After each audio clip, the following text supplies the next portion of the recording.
Good morning officially again. So welcome to Samatha practice. So we just had a question. Thank you for that, Lucia, about the non-dual awareness in the breath-body space. Um, so if you remember, like some months ago, when we were looking at kind of the different stages of practice, how we can have, like, on the most superficial level, there's the more conceptual realm. I'm thinking about this. I'm just interacting with the world through thoughts, concepts, ideas. And this is very much a lot of our experiences meditating in the earlier stages of it, when the mind is going and we have this attachment to thought. So we're just dealing this conceptual level. And then when we're able to drop down onto the sensory level, where our attention is primarily um, focused on the themes of just the sensory activity, the uprising and falling of breath, of body, of the activity of the mind without engaging in the conceptual concepts. But just moment by moment, noticing, oh, there's this sensation, this is how I'm relating to it. That might give rise to this sensation, this is how I'm relating to it. We're just seeing essentially the rise and fall of sensory activity. And then as concentration deepens a bit more, and we're able to tune into fluidity and flow, where it's just all this activity that happens. That's somewhat of something that arises when we have a deeper state of concentration as we've been paying attention to the sensory activity. Um, and there's also something about how it's interesting that with our sensory clarity, we can get more and more refined experiences. I guess this is me chopping up vegetables. That's the symbol that I'm using here. So we're getting more refined precision. But then it seems like oftentimes there gets to be a little bit of a flip. As we're having more of a refined precision, the substance of the experience begins to become less interesting. And as things are kind of parsed away, they tend to kind of come together as themes. And it becomes more of kind of a lumping together, where we'll see kind of like an overarching theme that comes up, and it shows itself more as a flow of activity rather than, oh, this is a separate activity, this is a separate activity, this is a separate activity. It's like, oh, this is happening, it's giving rise to this, giving rise to this. And we can discern kind of this sense of fluidity within our experience, whether that's a fluidity within the expression and the experience of the body, a fluidity of the mental activity kind of rising and falling in a way that is not distracting or impeding on our sense of connection. Um, and so that flow becomes a primary theme that we work with. In all of this, it's like our whatever this faculty of awareness is that's observing seems to be kind of taking a step back each time, like, oh, okay, that's not necessarily me either. That's a theme to look at. And then it's like I'm sitting in it back in a more of an objective sense of self.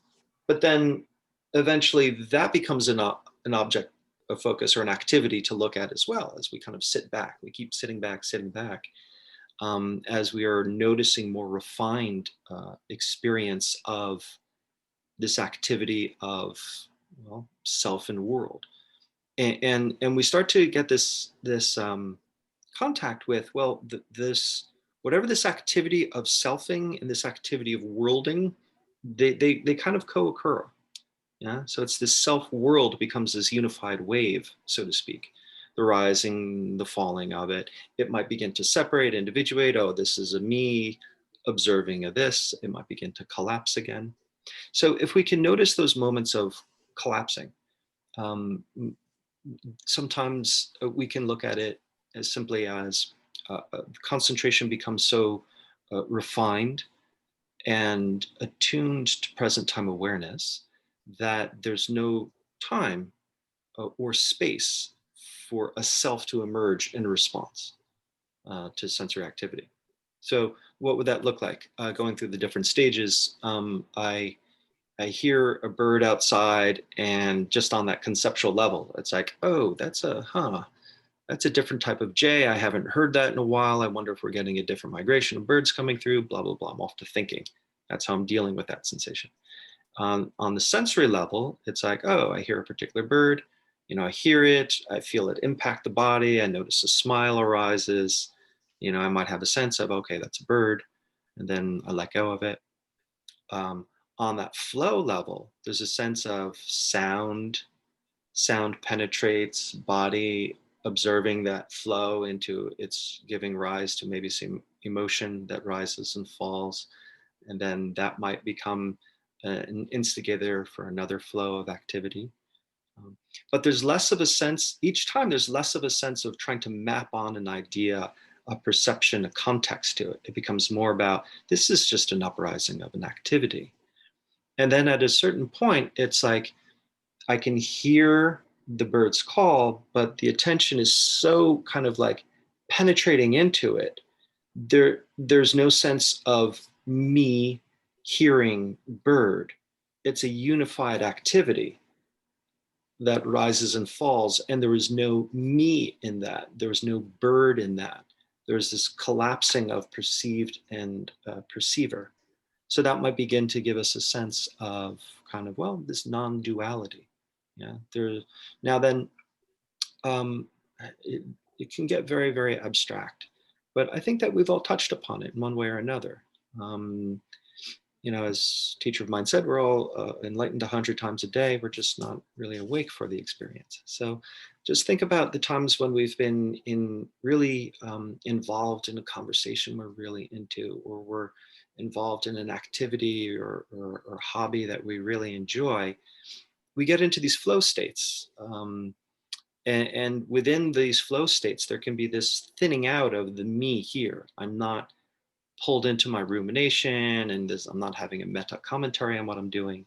It's just the doer and the activity tend to just kind of like fuse together. So the non-dual states is just being aware of when that occurs, and can we rest into that for some time.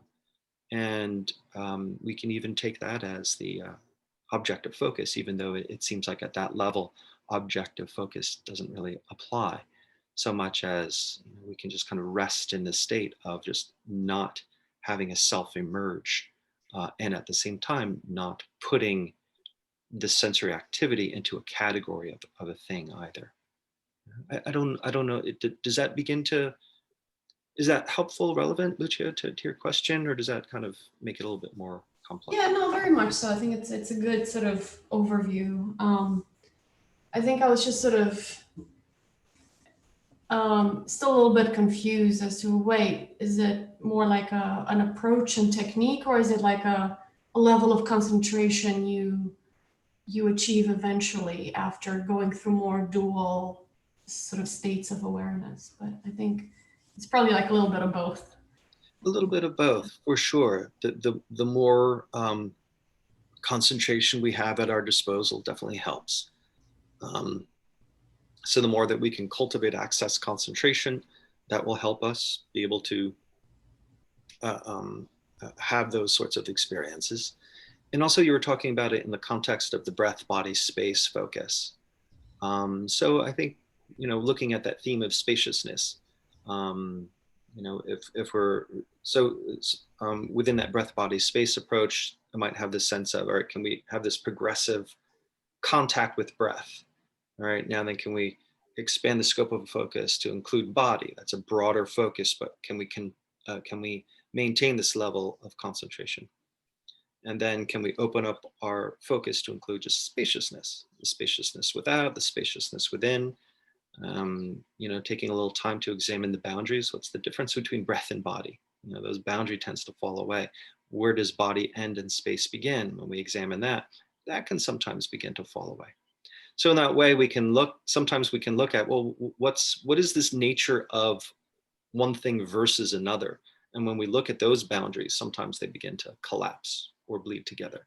So that's a way in which we can sensitize ourselves to flow, fluidity, unity, um, and if we can continue to keep our concentration going as we open up the scope of focus, then yeah, it increases, I think, in my experience, the opportunity to have all of our sensate experience potentially subject to flow.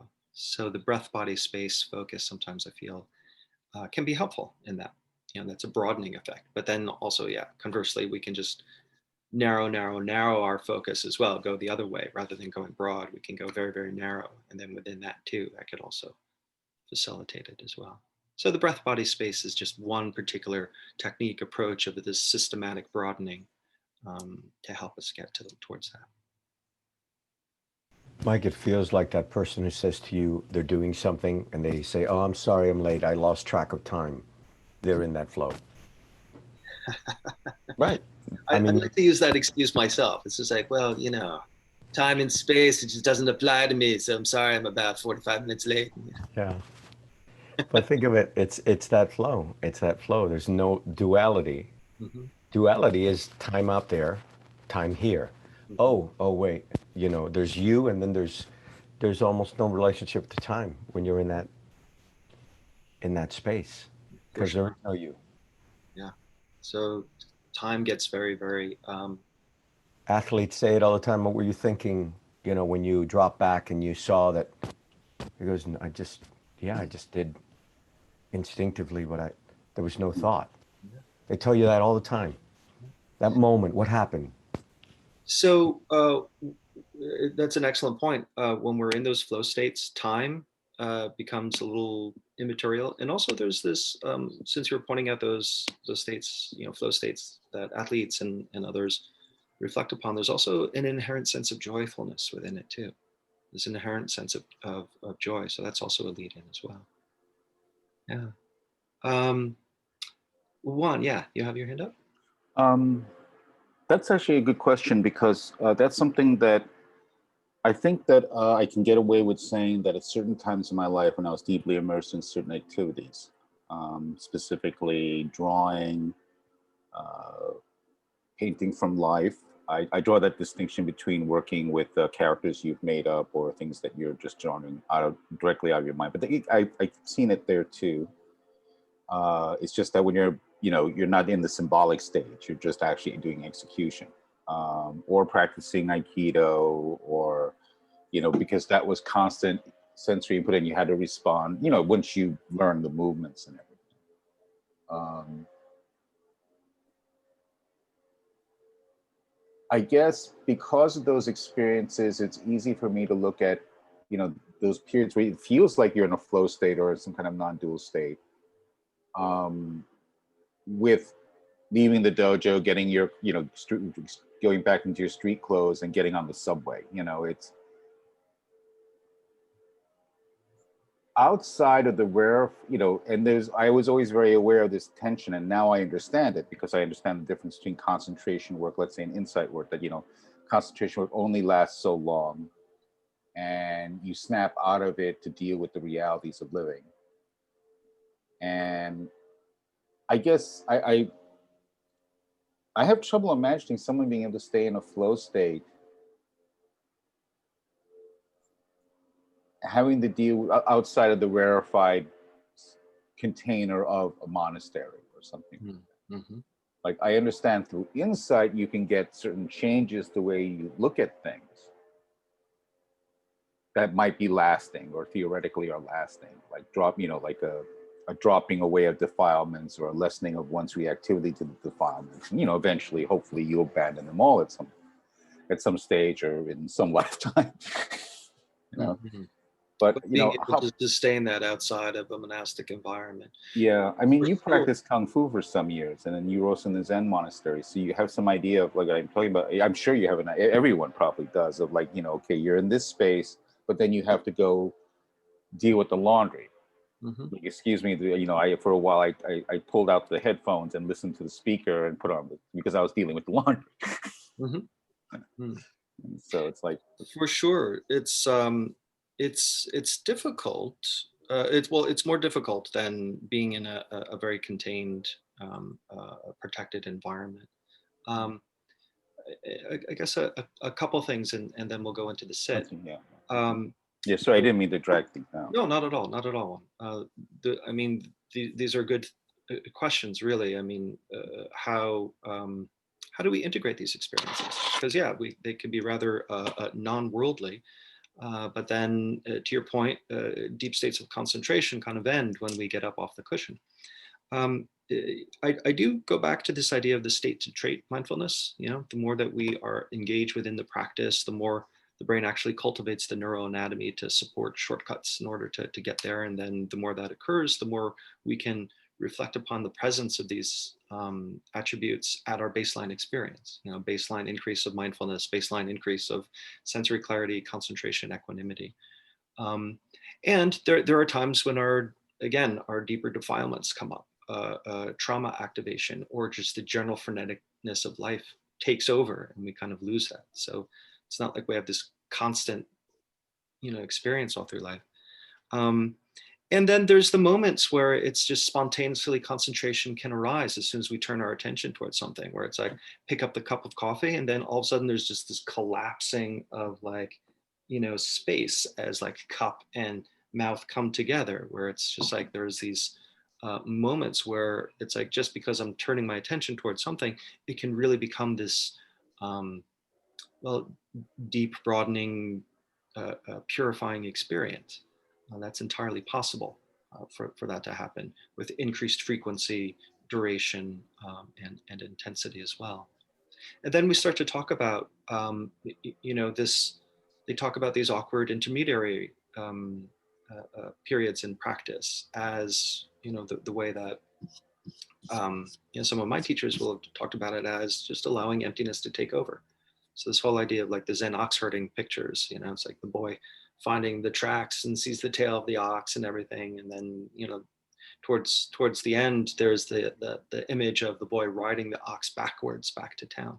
So it's this idea of awakening emptiness being found in practice, and then rather than riding it like in a saddle and controlling it, it's allowing this other activity to take control and allowing having our regular discursive thought taking control, having that be on the back end. So the boy riding the ox backwards is trusting this activity of emptiness, this activity of awareness to take the lead. And that could be an awkward thing of really who's driving the wheel.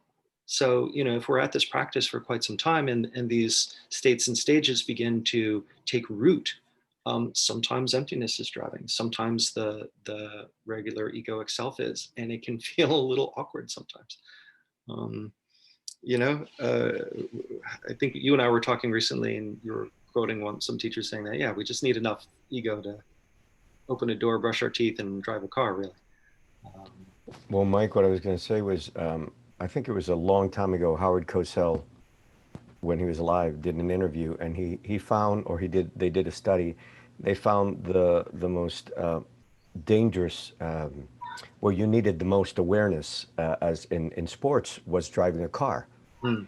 And the analogy you just said was, when you're going at those speeds, for example, you are the car. Mm-hmm. There is no room for anything but you. You become the car. Mm-hmm. As opposed to us now in LA traffic, there's always a duality. There's always you looking out for. The slower you go, the more, it seems like the more duality, the quicker you are. And it would be like him going down those slopes. Mm-hmm. You are the slope. You are one with the slope, with the skis. There's no time to think, if I put the colds and I put the colors and the wash, and there is no time for that, because death is imminent.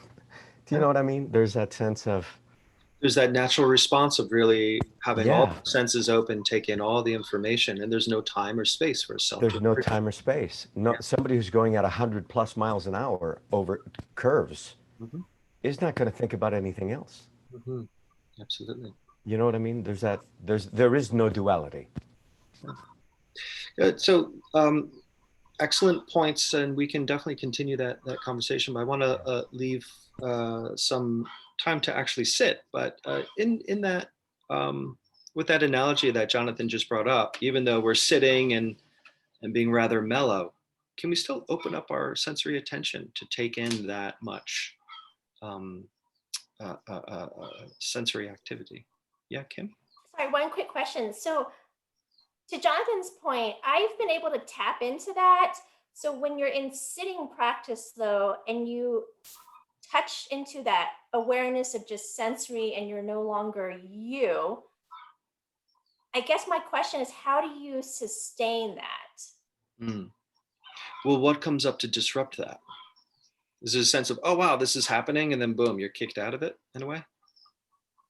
Yeah, that, or it's this sudden awareness of, it's like an out of body experience. Mm-hmm. And then it's like, oh my God, this is happening. Mm-hmm. And then just like that, it's like, oh, I'm back. Yeah. This self inserts itself very, very quickly. So that's where it's like, if we can have that background insight practice in a way going, where it's just like, oh, okay, I'm observing feel as feel. Here comes an internal image as an image. Here comes internal talk as talk, and relate to them in a way where there's enough shamatha, where the urgency around it is kind of calmed, quelled, where we're gonna have the insight so we can see it as just another expression of sensory activity. The challenge is that this organizing structure of self doesn't like to go away. Its experience is a petite death. So it will do whatever it can to come back and have this solid organizing principle of self and world. So that's why it's very common when people go into a state like this and then they're aware of it, they might have one or two things of like, oh my God, this is so freaking cool, boom, craving. And then boom, you're kicked out. Or, oh my God, this is so freaking weird, aversion, fear, boom, we're kicked out.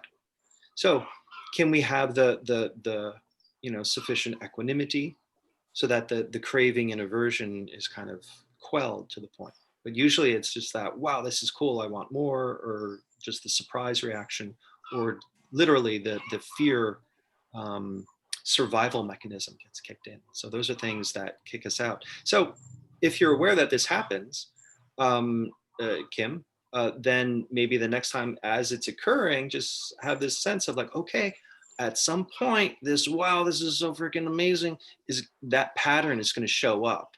Can I be on guard for it and just notice it in its earlier stages, in which case it might then kind of quell a lot earlier and it doesn't become something disruptive. Yeah, so again, just looking at what's this boundary that wants to exert itself to kick us out. Oh, excellent points, excellent questions. Okay, everybody, allow yourself to come to a comfortable upright position.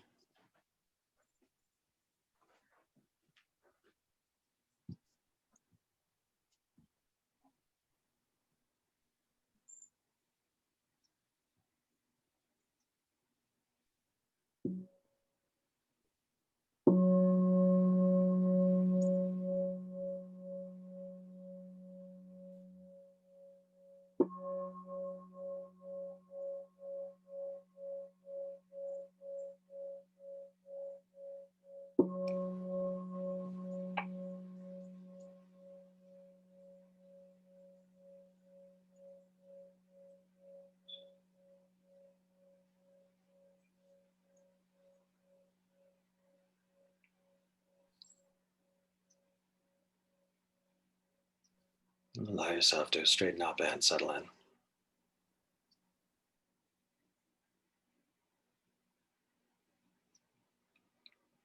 Resting into the body, finding a position to hold in stillness.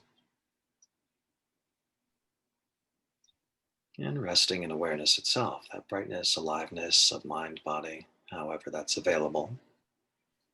Can we contact that?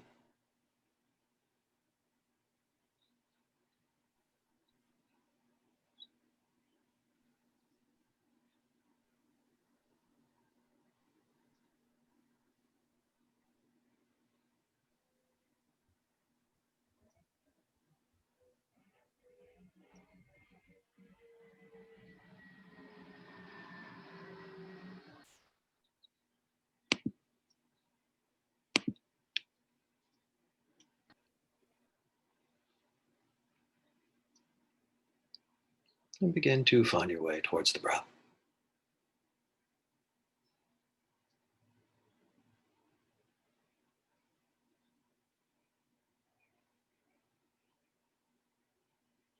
allowing yourself to notice and feel the pleasant feel tones associated with breath.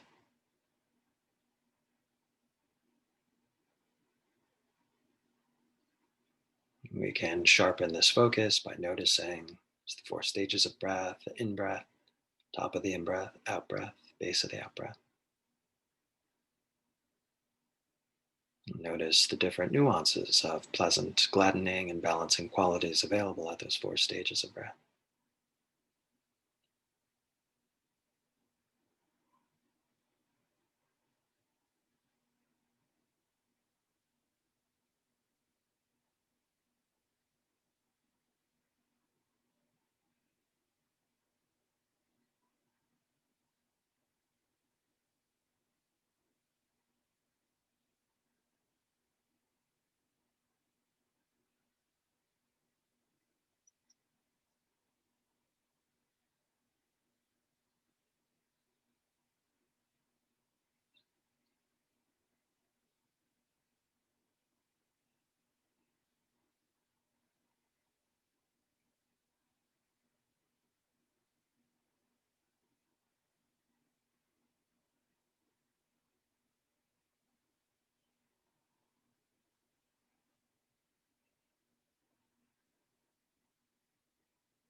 Good. If we can open up this scope of focus to include this full body, observing a full body of breath,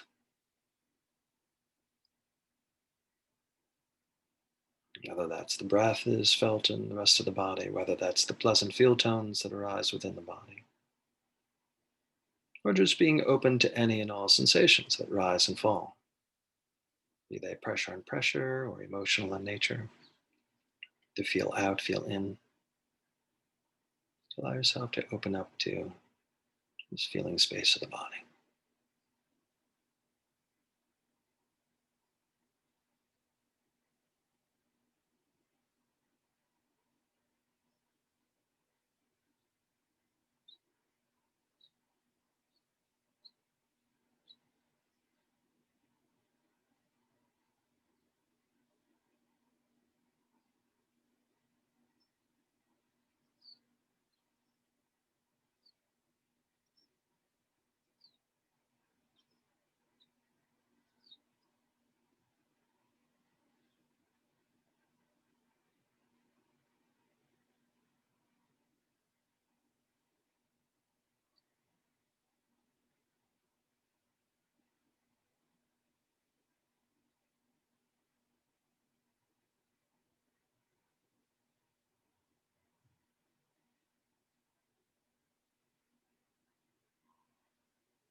So as we're hanging out in this breath and body, just noticing, you can begin to inspect, to explore various facets of your experience if you want to zoom in on your focus.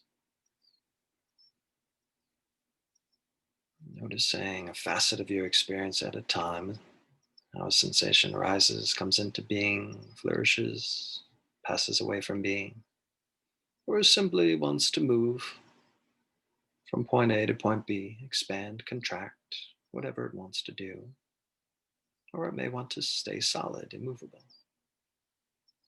However, any of the sensations are behaving within the body, can you look upon it with a sense of acceptance, kindness, and overall equanimity? So in this two-handed practice, one hand, we're contacting the sensation with our awareness. With the other hand, we bring the sense of kindness, equanimity to it.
Whenever the images or internal talk arises, just allow them to fall into the background. Continually reassert your attention back into this experience of the body, noticing the sensations, bringing that sense of acceptance.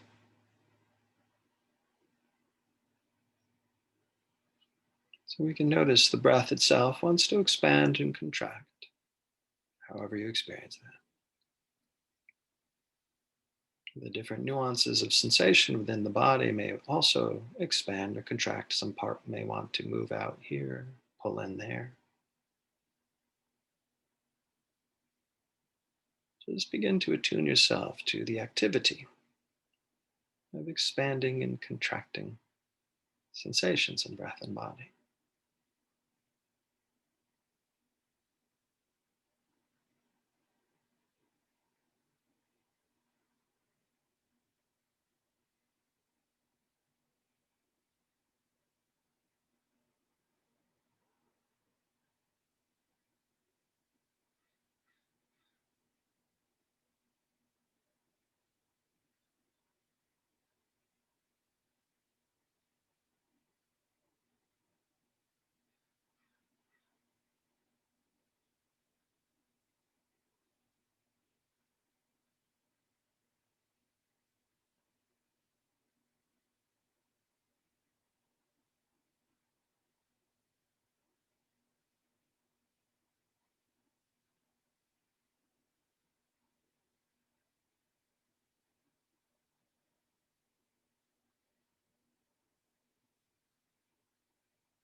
We can spend time just noticing themes of fluidity within sensation.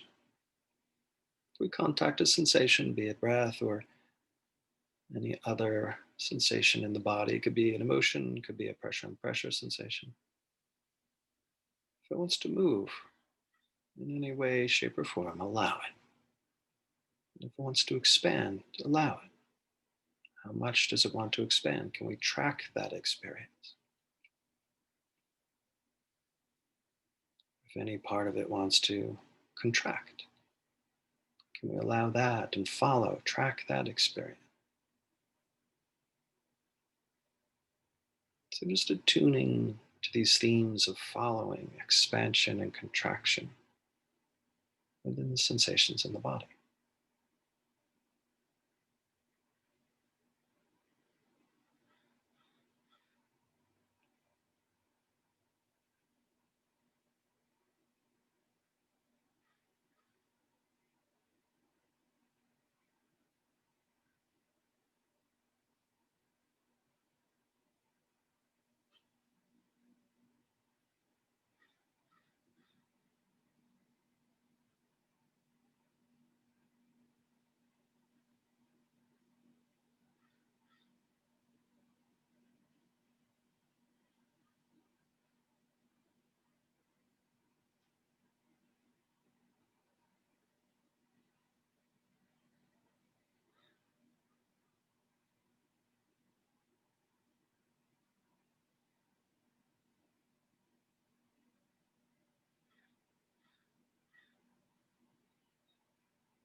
And if you like, you can even begin to open up this scope of focus to include the spaciousness around you. Whether that's the body, just being aware of where it is in space, whether that's hearing out into sound that gives you a sense of spaciousness. Awareness begins to map where you are.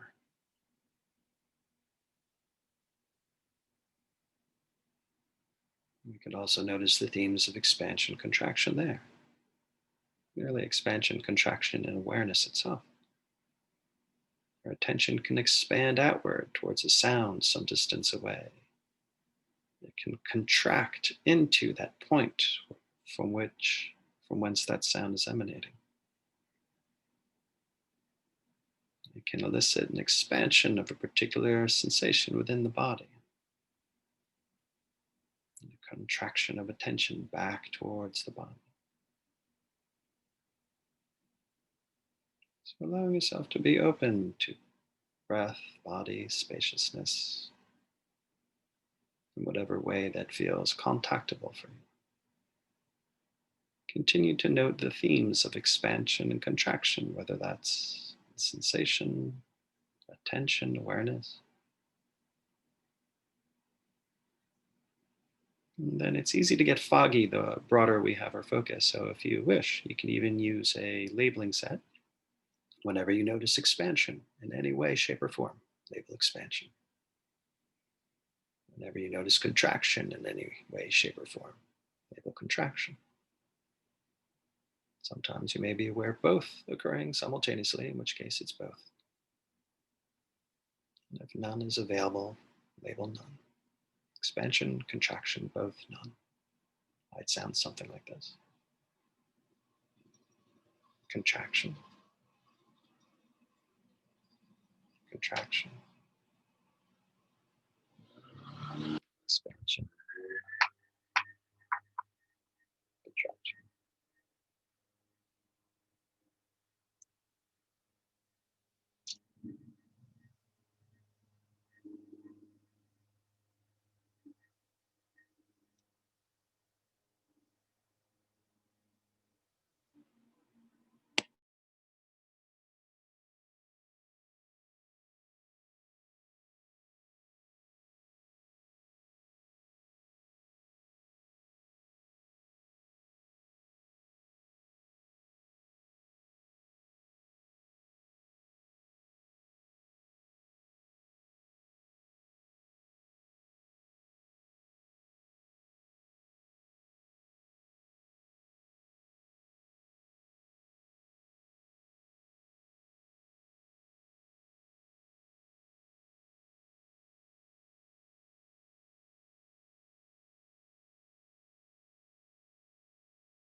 Okay, at ease, everybody.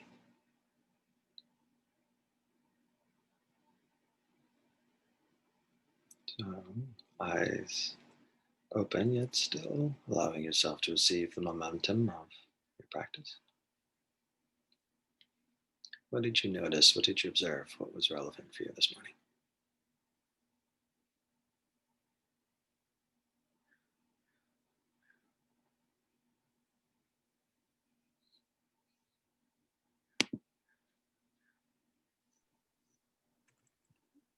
Just a quick note.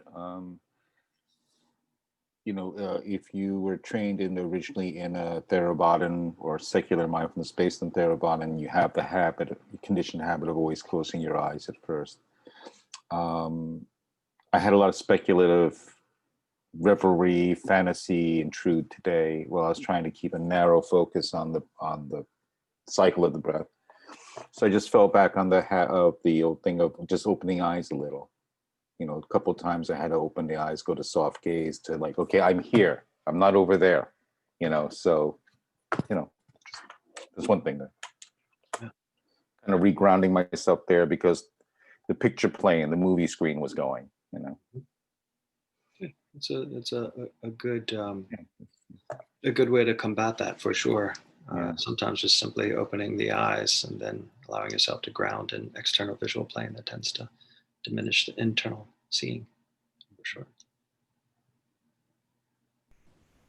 I'd love to share that my thoughts were all over the place for like the first 10 minutes. And then I had read something just last night, Suzuki Roshi saying about the body is always in the present. And I said, okay, well then if the body's in the present, let me just support the body and just concentrate on the breath. And somehow with these on, the exterior stimuli is pretty much gone. All you hear is the breath. And I was just able to stay with the breath and just notice the variety of sounds that go with the breath, and how I started first breathing in loudly and breathing out loudly, and then towards the end there was space between the breaths, and towards the end the inhale was quieter than the exhale. It was just kind of interesting because this really does take away a lot of exterior sounds, even minutia sounds that might take you away. And I just anchored myself. And I think it was this last 60 minutes on Sunday where there was a surgeon who had COVID, and he said that all I could think about was the next breath when he was bedridden with COVID. And I just kept thinking, wow, all I can think about was the next breath. And it's kind of interesting that, Suzuki Roshi's thing, when people have gotten hurt, let's say athletes or something, I always think of athletes, I don't know why, but when they go, no, I was out of my body. My movement, I was already doing this, but my body was not quite there. And there was something about being in the body. And yeah, I guess the body's always in the present moment. For sure. Yeah. I think that's very interesting, the way that you were regrounding yourself by reminding yourself the body being in the present moment. And the particular earphones that you have, you're directing partial awareness into the sound of the body. It's like you have your own biofeedback device going on. That's interesting. I'm curious how that, if you stay with that particular hear out of your own breath, how that might be a very interesting development as time goes on. Well, towards the end, my body was completely relaxed. I did notice that. I was completely, my feet, because I don't have any socks on, my feet were, with the hara where I hold my posture, my fingers were completely relaxed. And I was thinking, because I have to go do a stress test, a heart thing, where they put the monitors and you have to get on the treadmill. I was just thinking about that. I was like, possibly just being on the breath, just staying on the breath as they whip up the treadmill. Stay in the body. Let's see if I can do it. Yeah, we'll see. Good. Anybody care to share on any of the themes we were talking about earlier with the non-dual piece, or any of the expansion contraction focus, or the breath body space? Any of those features become salient for anybody this morning?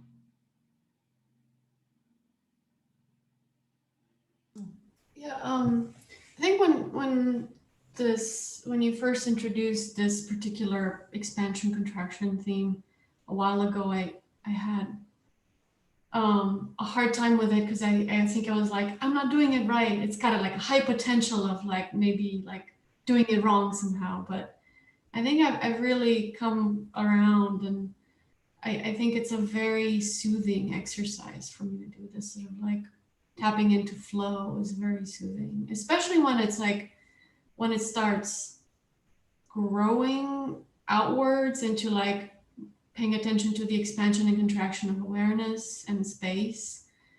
It's like it feels like my entire experience can be integrated within that exercise. And I notice things like when I get lost in thought, it has a contractive quality, the getting lost in thought.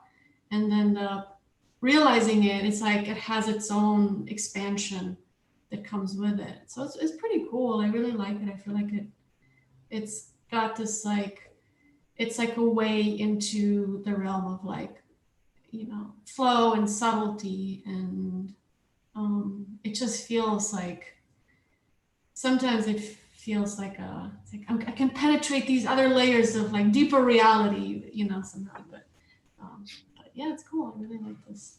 Good. I'm glad that you're adapting to it and you're finding it fertile ground to work. It's really, when we look at kind of any activity, it's all just some expression of expansion, contraction, both or none taking place. So the more that, and it is very subtle work. So the more that we can tap into that subtlety of expansion, contraction, then it becomes this underlying theme that can be detected throughout, whether, like, as you were saying, the expansion of spaciousness into the contraction of thought, rather than like, oh, I'm out there, oh, wait, a thought came in, it disrupted. It's just like, oh, no, that's expansion. Oh, this is contraction. It's expansion, it's contraction. So whatever arises within our sensory experience, it can be viewed through the lens or experienced through the lens of expansion, contraction, and which tends to promote this kind of seamless continuity of experience that can happen for sure. Okay, good. All right, so we're a little over the hour, but I really appreciate all of the conversation earlier on the front end. I really appreciate everybody's reflections and ideas and how they started to kind of round out and add some dimensionality to this topic. So to be continued for sure. And Lucia, remember, it's not about right or wrong. It's about a D-. It's all about the D- group. You know we're the D- group. You know that, right? Okay. Yeah. Thank you all. It's the past, yeah, I know. Okay, let's end with a dedication, right? By the merits of these acts and other such virtues, may we attain in awakening for the benefit of all beings. We bow before those who have come before us on the path, and to those who come after us on the path.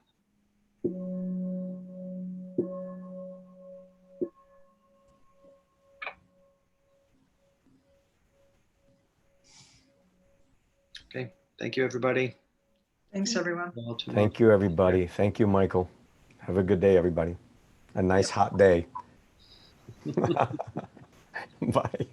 Enjoy that snow, Kim. Stay cool. Yeah, Kim, we hate you. We love you and we hate you. It's, you know how it is.